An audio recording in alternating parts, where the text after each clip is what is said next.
So for a while, having a 9 to 5, having a full-time job, having a career and a path was what I thought I wanted, what I knew that I wanted. Because for the better part of a decade, I spent that time denying or even rejecting that that was something that I would have in my future. I was delusional to a degree that I would make it as a DJ, I would make it as a business owner, I would make it as a creative, as an artist. And I believe that now, but I completely rejected the idea that I wanted or needed a traditional job. As fun as that was, and as many amazing adventures and amazing opportunities that I've had living that world of a DJ and a freelancer and a gig worker, it dawned on me as I got older and as I matured a little bit that those things that I said that I didn't want when it came to the 9 to 5 they were either an old idea or not true at all. And I had just made them up based on what little I really knew about it. But also maturing and growing up, your priorities shift, priorities change. What you want for your future changes. And I no longer wanted just to be a successful DJ or a successful videographer or a successful creative or an artist. I wanted security and I wanted reassurance. I wanted the ability to plan for my future. I wanted the freedom to not stress about where my next paycheck came from. I had an opportunity to make all of those things happen. And even in the face of the opportunity, I still felt the pull, the push and pull back and forth. If I take this job, am I giving up on my dream? If I take this job, am I selling out as an artist? If I take this job, am I giving up on my pre-established refusal to work in a corporate environment, to be completely off the grid and to be just an artist? And after some counsel, after some conversations with friends and family, I decided to take the leap.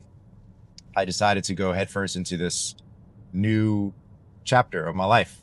And what I quickly realized is that I could have done it sooner and that I should have done it sooner.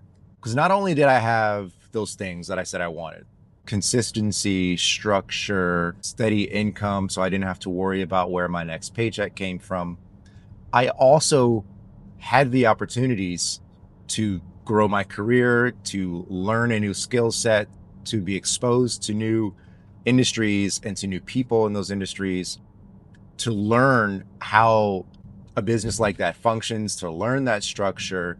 All those things I was able to take and put into my own pocket. And I was happy. I was very happy for a long time. I started to see the aspects of my life that have caused me the most stress fade away. I resolved lingering issues that I had put off because I felt like I didn't need to worry about them. Little did I know that they were slowly burrowing their way into the back of my mind and causing me undue stress. So in a way, this job solved more problems than I even thought that I had or wanted them to solve.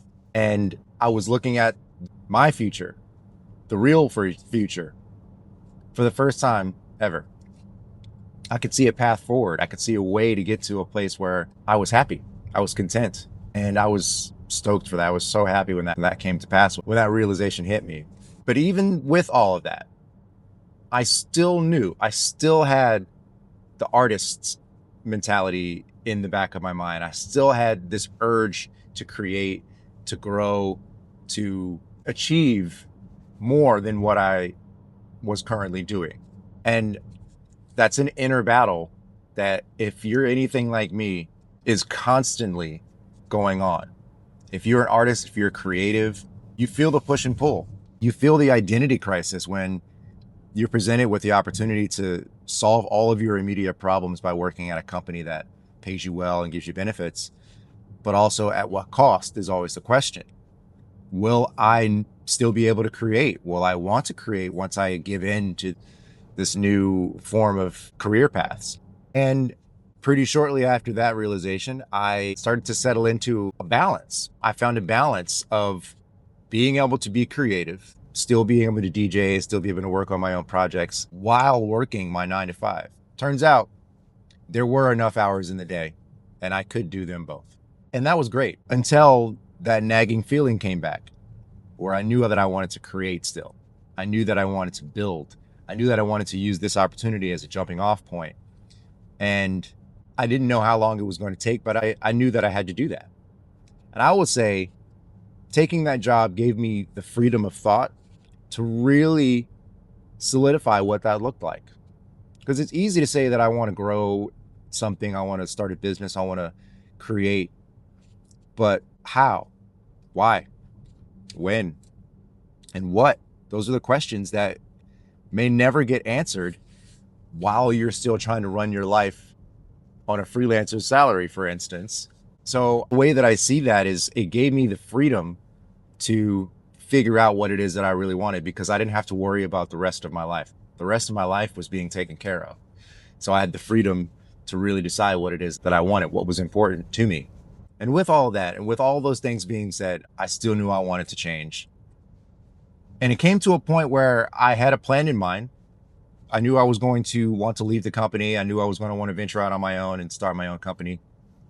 So I started to set those plans in motion as my side hustle. Started to just work on it on my own. And as I started having these thoughts, I started to look at the job that I was doing in a different light, from a different perspective. I started to feel that I was outgrowing it and that I was meant for more and that I wasn't getting what I needed from this place. And because I know who I am, I'm a little naive. Let's be real. I'm a lot naive. And some of the things that I was doing in this job and some of the people that I was working with started to feel in conflict with each other. Long story short, that conflict came to a head with a blowout between me and the owner of the company. It's not important who was right and who was wrong. He was wrong. And I was faced with a decision. On the one hand, I knew I always wanted to start a business after I left this job, but I was so happy with the comfort and the stability there. I did not want to give it up. I had worked so hard for so long and I finally had it. And it felt like it could be easily taken away from me if I left without a parachute. So on the one hand, I could stay at the company. I could deal with this new paradigm shift of friction with the owner, friction with my coworkers, knowing that I didn't want to be there, them knowing that I didn't want to be there, and have it wear me down mentally and emotionally over the course of the next year before I was able to step out on my own. Or I could quit. So that's what I did.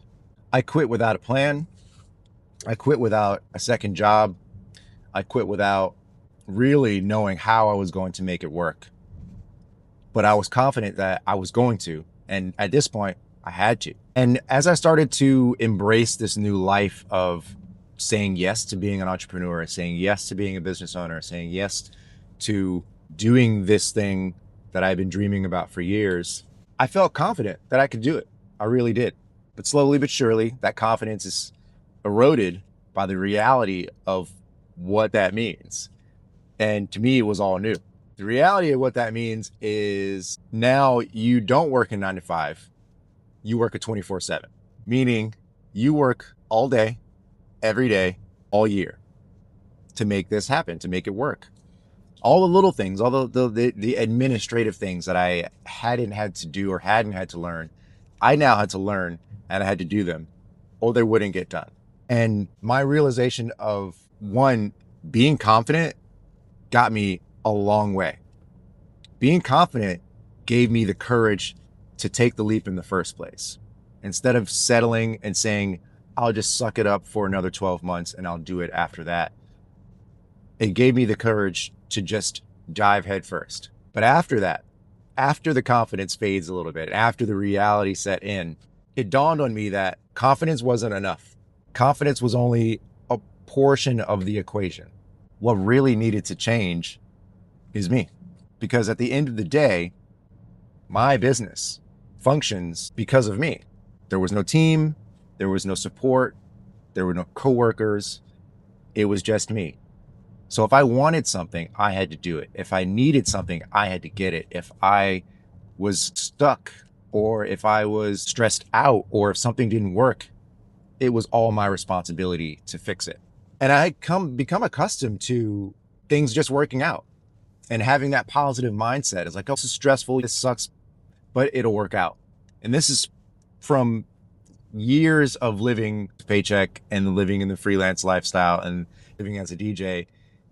And then also working in a high pressure agency where the stakes are high for clients and the delivery times are short and communication was very tricky and specific to navigate. Sure, it's stressful, but it'll work out. All of these shaky ground scenarios will eventually level out.